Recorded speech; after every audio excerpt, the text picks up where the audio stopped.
सुनो उनका नाम रहमतुल्लिल आलमीन क्यों पड़ा? क्योंकि उन्होंने आदमियों को आदमी से इंसान बनाया।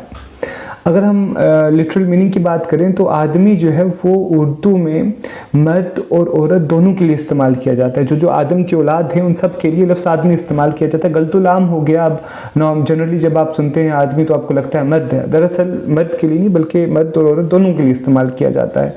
और रहमतुल्लिल आलमीन आपका लक़ब इसलिए पड़ा क्योंकि आपने इंसानों को किस तरीके से ज़िंदगी बसर करनी है ये सिखाया। जी तो इंसान पहले भी रहे थे मगर उनके जीने का तरीका प्रॉफिट मोहम्मद सल्लल्लाहु अलैहि वसल्लम से आने से पहले क्या था आप देख लें हिस्ट्री उठाकर। जहाँ जहाँ इंसान रह रहे थे वहाँ पर देख लें। प्रॉफिट मोहम्मद सल्लल्लाहु अलैहि वसल्लम का पहुँचाया हुआ इनकलाब जहाँ जहाँ पहुँचा और फिर किस तरीके से वहाँ पर तब्दीली आई, इसको जानने के लिए मैं समझता हूँ कि हज़रत जाफ़र तैयार इब्न अबी तालिब हज़रत अली के जो भाई हैं, जब वो हिजरत करके नजाशी बादशाह के यहाँ पर के अबिसीनिया में इथोपिया में, तो वहाँ पर जो उन्होंने कलाम किया, जो उन्होंने डिफरेंस कायम किया कि प्रॉफिट मोहम्मद सल्लल्लाहु अलैहि वसल्लम से आने से पहले जो मक्का के लोग थे, अरब के लोग थे, वो कैसे थे और उनके आने के बाद जब इनकलाब बर्पा हुआ, जो रेवोल्यूशन आया, उसने उनकी ज़िंदगियों पर क्या फ़र्क लाया, ये काफ़ी है मैं समझता हूँ इम्पॉर्टेंट है। इस शेर को समझने के लिए मैं पढ़ देता हूँ कि उन्होंने जो तकरीर की थी वहाँ पर, और ऐसी तकरीर है जो तारीख़ में हमेशा जिसे सुनहरे अल्फाजों से लिखा जाएगा।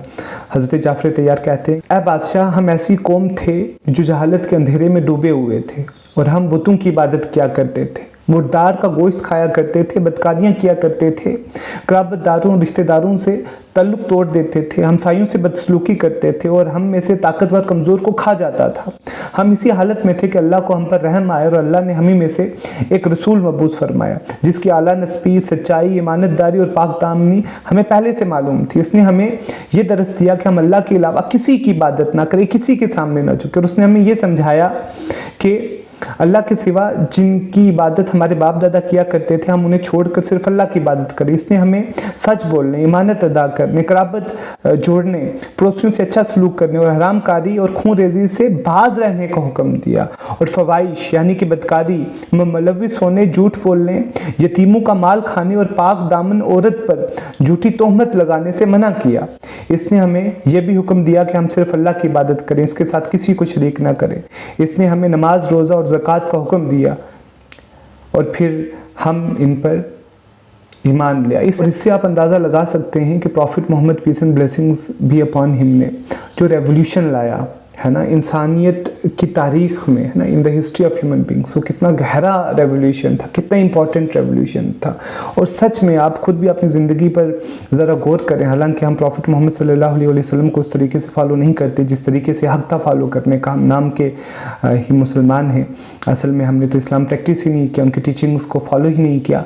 मगर फिर भी आप अंदाज़ा करें जो कल्चरली हमारे जहनों में जो चीज़ें पहुँची प्रॉफिट मोहम्मद सल्लल्लाहु अलैहि वसल्लम से लेकर आज तक जो हम फॉलो कर रहे हैं, उसको आप माइनस कर दें तो हमारी ज़िंदगियों में क्या बचता है। आप फ़र्क करेंगे कि जिस तरीके से जानवर ज़िंदगी गुजारते हैं और उन वैल्यूज़ को हटाकर जो पीछे ज़िंदगी बचेगी उसमें कुछ ज़्यादा फ़र्क नहीं होगा। मगर हमें सोचना इस बारे में है कि ये जितनी भी चीज़ें कही जा रही हैं ये सब हम सबको प्रैक्टिस करनी है, गौर व फिक्र, इंट्रोस्पेक्ट करना है कि कितनी गहरी बातें हैं ये, मगर इनमें से कितनी ही बातें हम खुद प्रैक्टिस करते हैं और हमारे किरदार के अंदर मौजूद हैं। अगर नहीं हैं तो फिर ये हमारे लिए लम्हा फ़िक्रिया है।